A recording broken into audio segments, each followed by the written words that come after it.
ताजमहल अपनी बेमिसाल खूबसूरती और भव्यता के कारण दुनिया के 7 अजूबों में से एक है।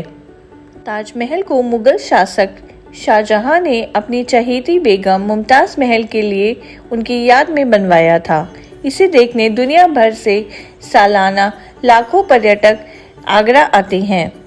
ताजमहल की खूबसूरती और भव्यता के बारे में तो आप सब जानते होंगे, लेकिन इससे जुड़े कुछ ऐसे राज जो शायद आपको ना पता हो, उनके बारे में हम इस वीडियो में अब आपको बताएंगे। तो आइए चलिए चलते हैं इस खूबसूरत सफ़र पर। ताजमहल को बनने के लिए 22 साल से ज़्यादा लगे थे। 22,000 से ज़्यादा मजदूर और 1,000 हाथियों के जरिए इसका बिल्डिंग मटेरियल लाया गया था। ताजमहल को बनने के लिए उस वक्त 3.2 करोड़ रुपए खर्च हुए थे, जिसकी आज की डेट में कीमत 10,000 रुपए करोड़ के बराबर होती है।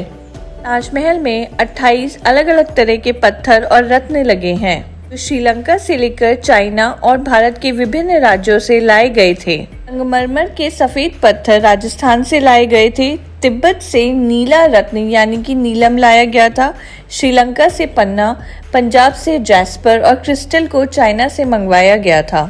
ताजमहल का आर्किटेक्चर मिक्स आर्किटेक्चर है। पर्शियन, टर्किश, इंडियन और इस्लामिक आर्किटेक्चर का मिक्सचर है। ताजमहल के ग्राउंड फ्लोर पर जो दोनों मकबरे बने हैं शाहजहां और मुमताज महल के, वह दोनों ही खाली हैं।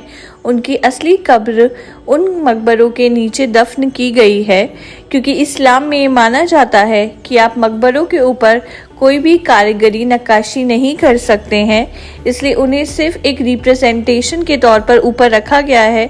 असली कब्र में लोगों को एक्सेस नहीं है देखने के लिए। शाहजहां और मुमताज़ के ही नहीं, बल्कि शाहजहां की और रानियों और उनके कुछ फेवरेट नौकरों के मकबरे भी उसी कॉम्प्लेक्स में हैं। ताजमहल में नहीं, पर ताजमहल के कॉम्प्लेक्स के अंदर ही है।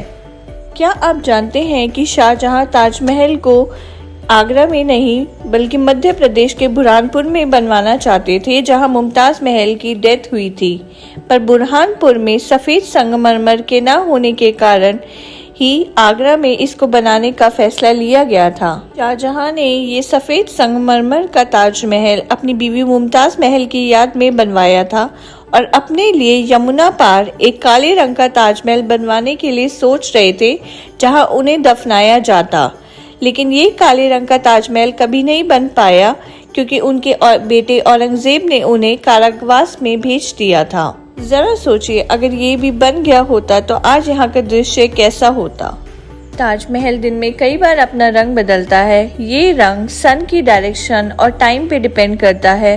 सुबह ताजमहल का रंग हल्का गुलाबी रंग से शुरू होकर दोपहर के वक्त सफेद दूध की तरह हो जाता है। रात होते होते चंद्रमा की रोशनी में ताजमहल सुनहरे रंग का दिखता है। ताजमहल को रेगुलर फेशियल किया जाता है। जी हाँ, आपने सही सुना। ताजमहल को रेगुलर फेशियल इसलिए किया जाता है क्योंकि जिस तरह से पोल्यूशन बढ़ रहा है नॉर्थ इंडिया में, उस हिसाब से ताजमहल के जो वाइट संगमरमर की चमक है वो धीरे धीरे येलोइश और ब्राउनिश होती जा रही है। इसे बरकरार रखने के लिए जो ASI है, यानी कि आर्कियोलॉजिकल सर्वे ऑफ इंडिया, उन्होंने ये सल्यूशन निकाला है कि हर साल कुछ समय के लिए ताजमहल को बंद किया जाएगा, उसमें मुल्तानी मिट्टी का लेप लगाया जाएगा, जिससे उसकी नेचुरल शाइन और कलर बरकरार रहे। यह प्रैक्टिस कई सालों से की जा रही है। ताजमहल के ऑप्टिकल ट्रिक के बारे में तो आप सबको शायद पता ही होगा। ताजमहल बनाने वाले आर्किटेक्ट्स और कारीगर मास्टर थे प्रपोर्शन और ट्रिक्स में। ताजमहल का पहला व्यू आपको उसके मेन गेट से ही दिखता है। जैसे जैसे आप मेन गेट के थ्रू मेन बिल्डिंग की तरफ जाते हैं तो ताजमहल आपको छोटा और छोटा दिखता रहता है। उसके बाद आप जब ताजमहल की ओर मेन गेट की तरफ आना शुरू करते हैं तो ताजमहल आपको फिर बड़ा बड़ा और बड़ा दिखने लगता है।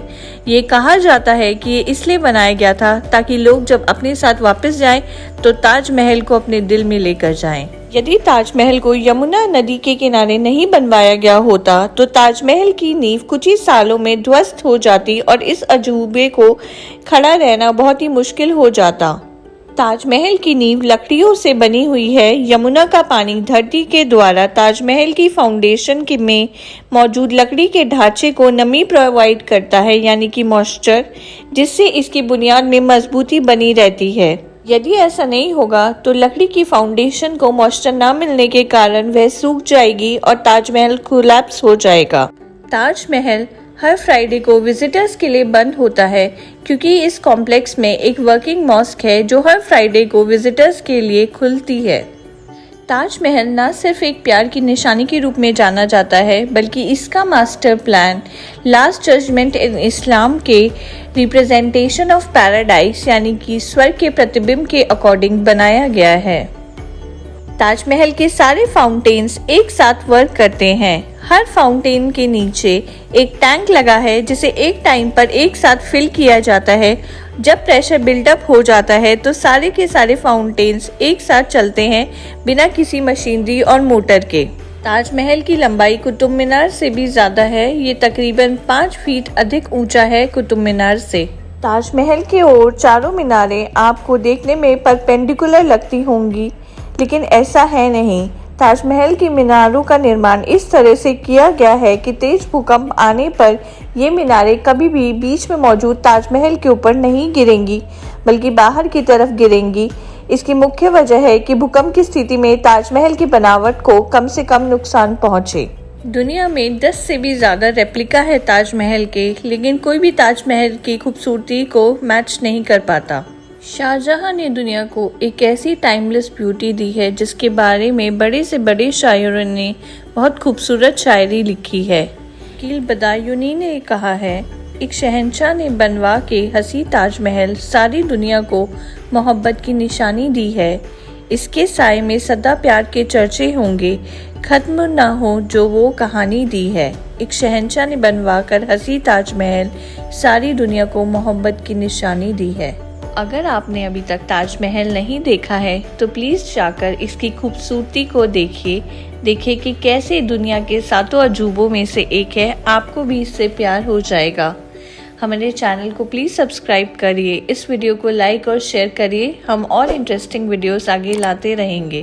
Thank you.